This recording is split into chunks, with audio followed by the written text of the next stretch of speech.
Yeah, it's funny. I didn't see a whole lot of like, intense combat and stuff like that. Some of these guys that fought in Fallujah and Nasiriyah and Marja and Sangin and things like that, they've got way more interesting stories. But here's kind of a throwback to the old days. Desert Storm, it's more funny than it is Okay, yeah, really. absolutely.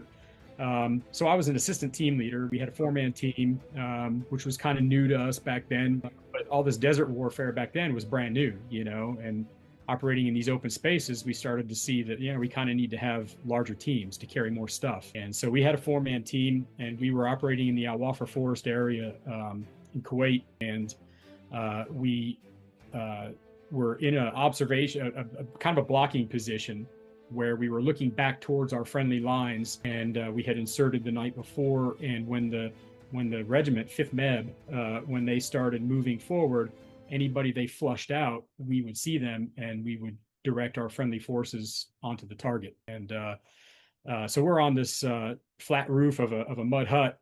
And, back then communication wasn't as good as it is today, and planning probably wasn't as good. And we made sure before we left that we had a no fire area around our observation post that we had selected on the map, and that they could let the air and everybody else and Artie know that, hey, we have this little sniper team on the map on this spot. Don't shoot there, because They're not we the weren't, enemy. yeah, we weren't going to have direct communications with air, right? So anyway, the morning progresses, calling out targets, things are happening, and we see that they have these Cobra and Huey gunship, hunter killer teams kind of going back and forth across friendly lines looking for targets. And as they get closer and closer, this one pair of helicopters obviously sees us, Right. and they take evasive action, like we're the bad guy, and if they have an RPG, let's get out of here quick. But then Oh, they no. circle around like they're going to make a gun run, and they come in like this, and we're like, holy crap.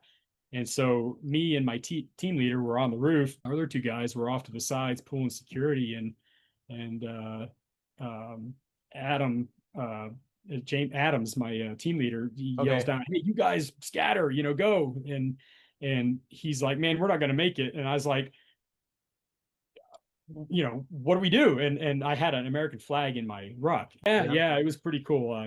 Just last minute thing. I whooped it out and put it out, and as soon as they saw the red, white, and blue, they peeled off. And